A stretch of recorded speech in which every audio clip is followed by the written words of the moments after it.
¿Cómo les va? Tengan todos muy, pero muy buenos días. Y no se puede no abrir el programa, aunque esto tenga una semana. Yo creo que vamos a pensar bastante en las canciones de Facundo, en el legado que nos dejó Facundo Cabral. Lo entrevisté varias veces, siempre como periodista, no era amigo de Facundo, y siempre me atendió con una calidez, con una sabiduría. Y les cuento notas que hice a lo largo de no menos de 30 años. Facundo Cabral. Ahora, uno podría preguntarse, ¿en qué contexto ocurre lo que le ocurrió a Facundo Cabral?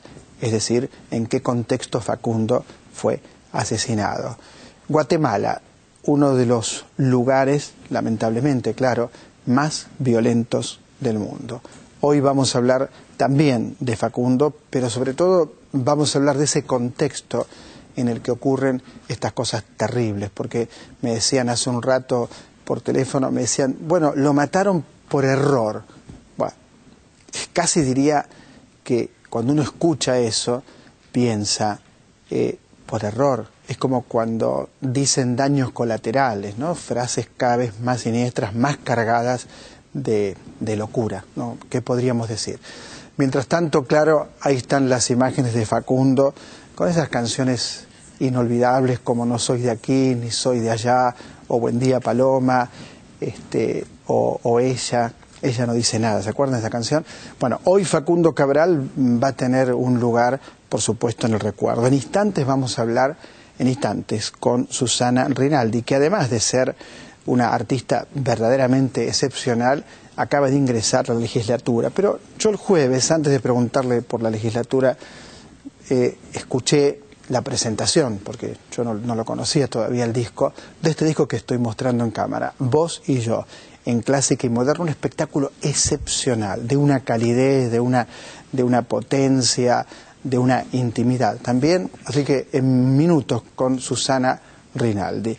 Y quiero mostrar una novela de alguien que siempre escribe bien, uno dice siempre bien, sí señores, Federico Janmer, usted a lo mejor lo recuerda por el premio que ganó, un premio muy muy importante, pero ahora lo tenemos con otra novela que es Fernández mata a Fernández, y uno podría adelantar, bueno, todos somos Fernández, y también podría pensar en las palomas. Yo tengo una pareja entrañable que tiene en su balcón en la calle Olleros, tiene palomas, y lucha contra las palomas de todas las maneras que usted se puede imaginar. Claro, lo que ocurre en el libro no es un libro sobre palomas, pero uno podría pensar en Los pájaros de Hitchcock, donde los pájaros realmente invaden una casa y terminan, como usted recordará, quedándose con ella. Bueno, vamos a hablar con Federico Janmer, también está la gente de La Bella Durmiente en el Bosque, está con nosotros un espectáculo que se estrena mañana domingo en italiano y posteriormente se harán funciones en castellano, pero el italiano es con subtitulado y bueno, mucho más material, pero ya mismo voy a saludar a la talentosa que me hizo pasar una noche estupenda el jueves, Susana Rinaldi. Qué calidez, ¿no? Muchas gracias. En ese espectáculo. Te vi entusiasmado. Bueno, no es para menos, ¿no? Uno diría esos dos monstruos en el mejor sentido de la palabra. Lo hacemos como en casa, ¿no? Eso es lo lindo que tiene. Pero además, Leopoldo es la primera vez en su vida, ¿no? Fíjate la edad de Leopoldo Federico, que acompaña así en un espectáculo solos, de a dos, la voz y el bandoneón. Cosa que no es imitada por muchos bandoneonistas, porque es muy difícil que el bandoneonista se acople a la voz humana, ¿no? Primero porque sonoramente siempre tapa la voz humana, lógicamente, ¿no?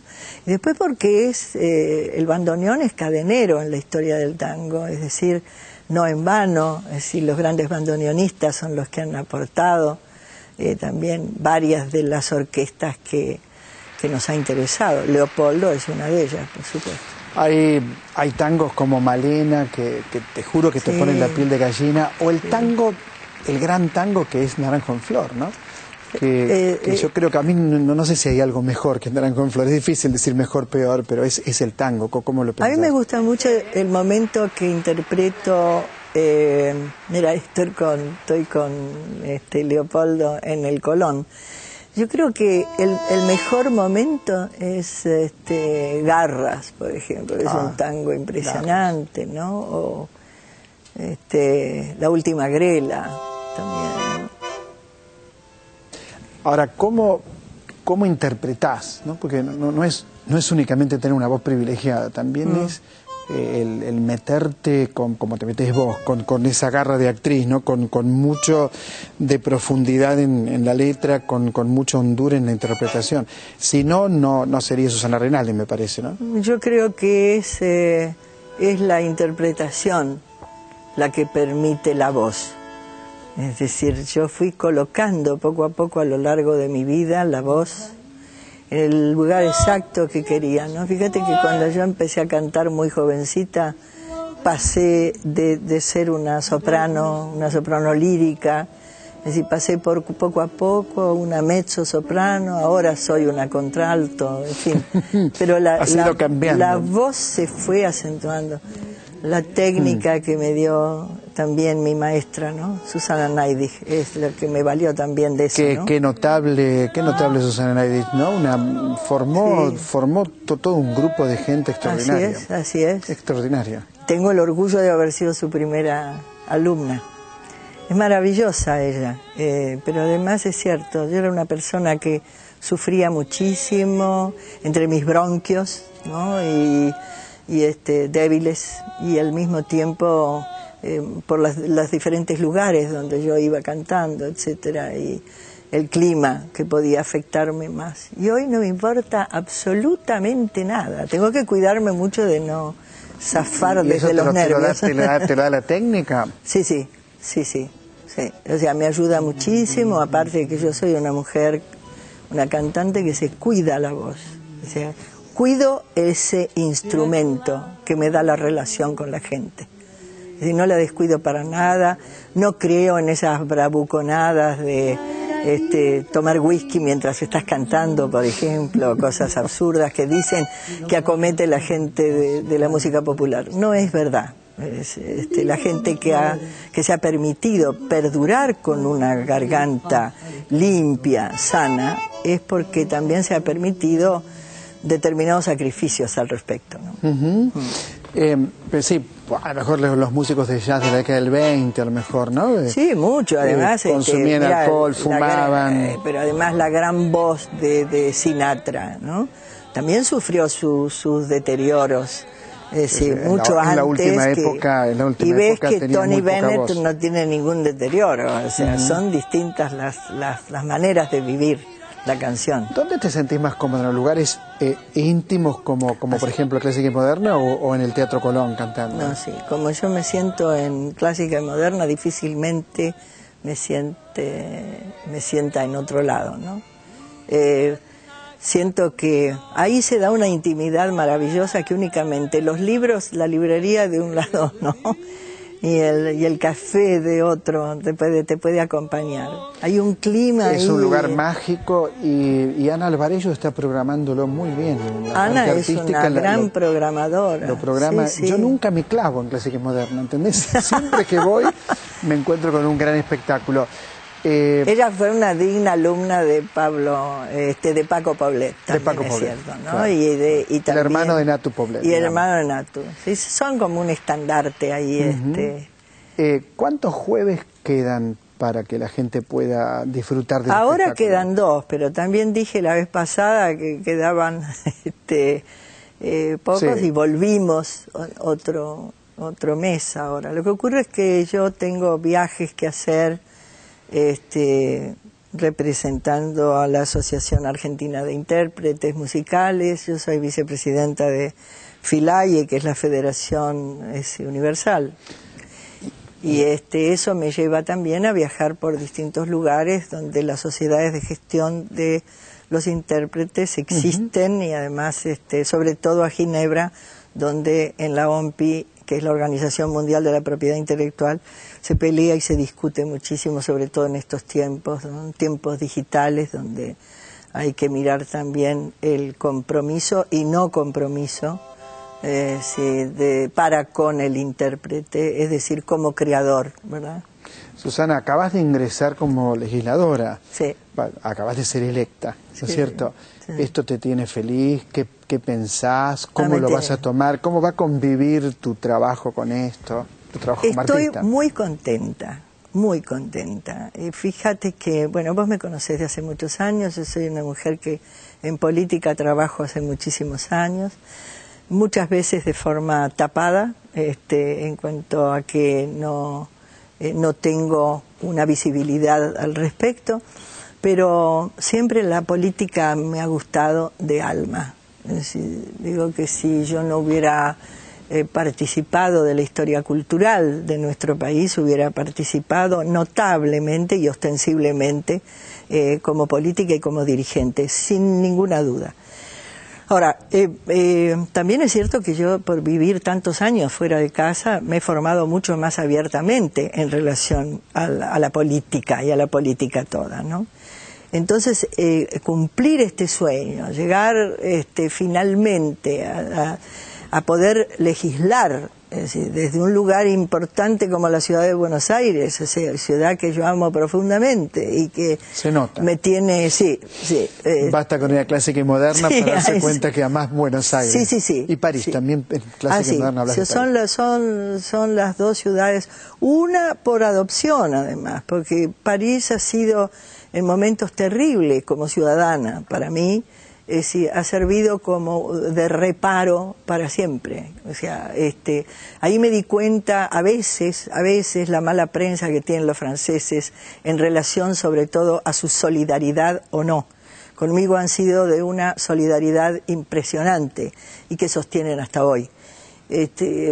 Francia es un país que ama profundamente la cultura y que respeta, además, el hecho ineluctable que las mayores regalías financieras a su país, todo entra por el lado de la cultura. Entonces, a partir de esa defensa también, ¿qué es lo que sucede con un artista? Aunque sea un artista extranjero, como en mi caso, ¿no? O sea, y me dieron toda la posibilidad de dejar de serlo, de dejar de ser extranjera. Esta es la verdad. Nunca he querido tener un pasaporte extranjero. Lo he podido tener por el lado de mi padre, por el lado de Italia, lo he podido tener por el lado de Francia, por los años de residencia en ese país. Y eso habla de lo que siento por Buenos Aires y de lo que siento por mi país. ¿Y esto significa que vas a pensar leyes para la ciudad? Absolutamente. Mira, yo digo que me voy a ocupar pura y exclusivamente, porque es mi tema de años. Y hoy día se ve a través del vocabulario con el cual nos referimos y nos remitimos. ¿Cómo hace equivocarnos?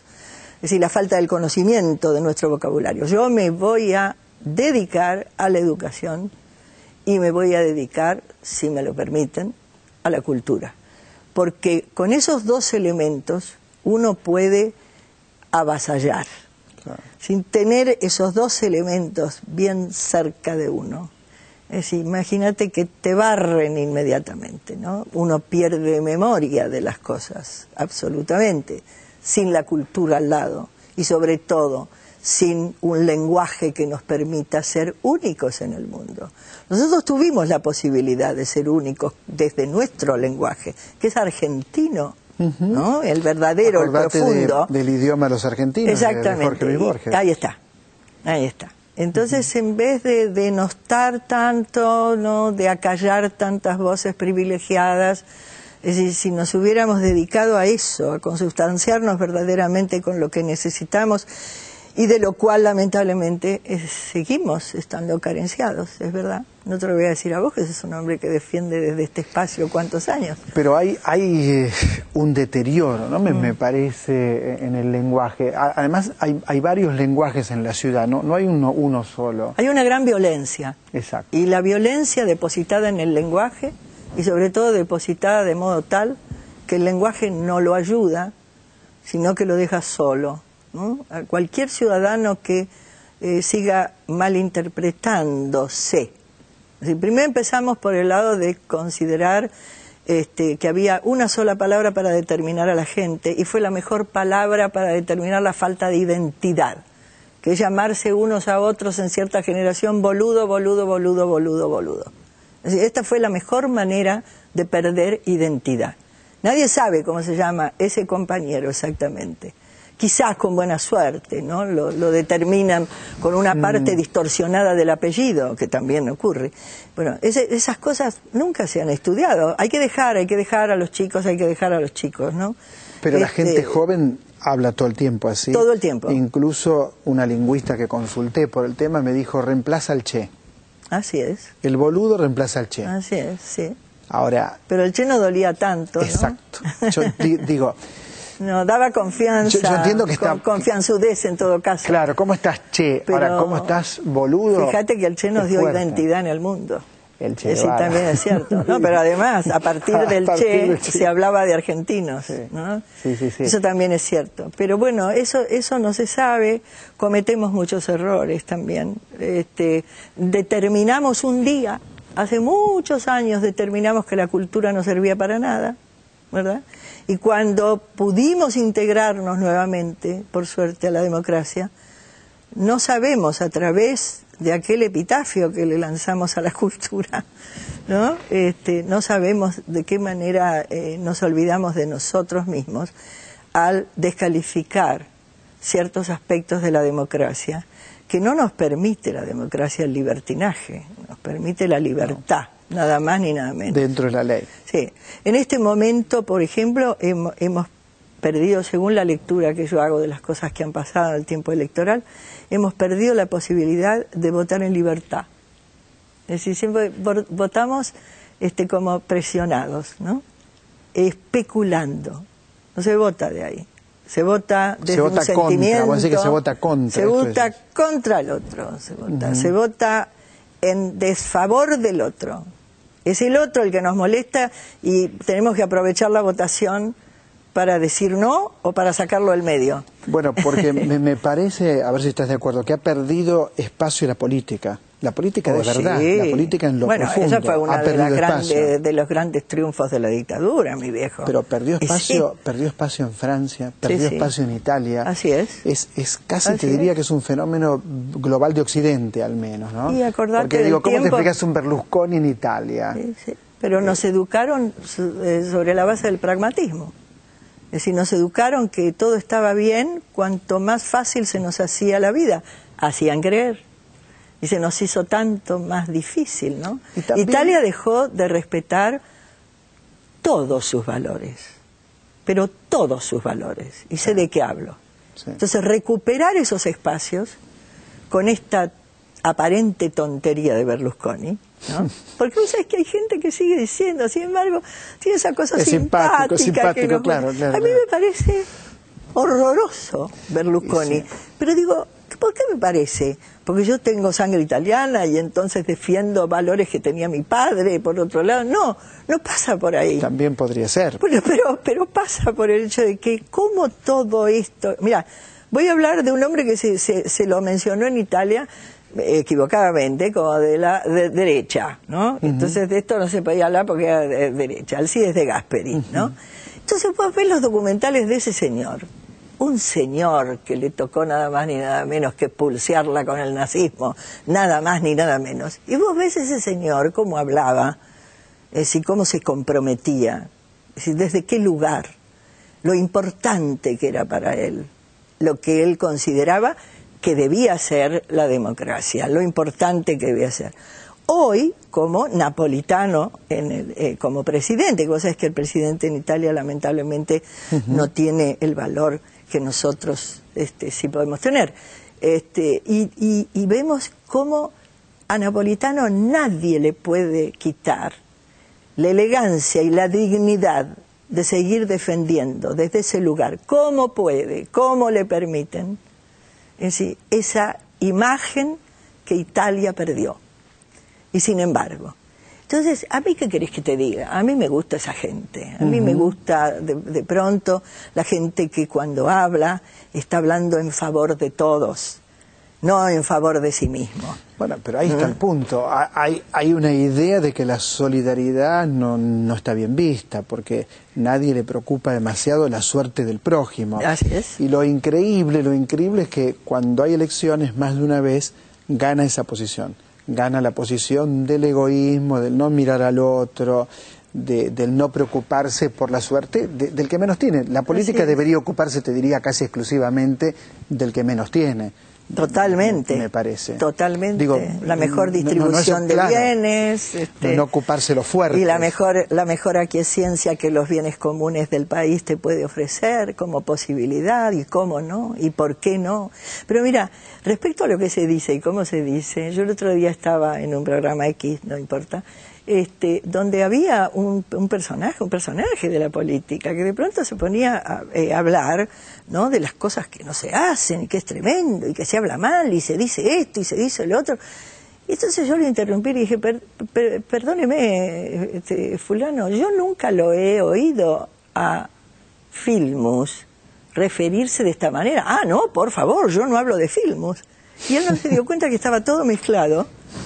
Esta especie de deterioro que hace que también la gente te diga cosas que vos dijiste que nunca dijiste. O sea, ¿cómo se te escucha? Un día me descubrí diciendo, a ver, esto debe ser porque yo empleo, por ejemplo, yo he sido, no yo fui, por ejemplo, ¿no? Y eso ya ahí como que te confunde, te cambia todo. ¿Qué está diciendo? ¿Qué quiere decir cuando dijo sí, esto? yo he sido significa que tiene vigencia en el presente. Seguro. Es un pasado que tiene vigencia en el presente. Yo he sido. Yo he sido esto. Exactamente. Sí, sí. Susana Rinaldi, como siempre, un placer. El jueves que viene en Clásica y Moderna, el otro jueves en Clásica y Moderna, sí. Y después volverás a Clásica y Moderna. Seguro. Muy seguro. Probablemente. No, los viajes míos no van a ser obstáculo como para que no siga en Clásica y Moderna y como para que no siga al lado de mi adorable Leopoldo Federico. Muchas gracias, Susana. Muchas gracias. Muchas Susana gracias. Rinaldi, un ejemplo. La verdad que uno la escucha hablar y me parece que es un ejemplo para todos los argentinos, y este programa llega a todo el país, y bueno, estos son ejemplos que aparecen por nuestro programa. Enseguida regresamos.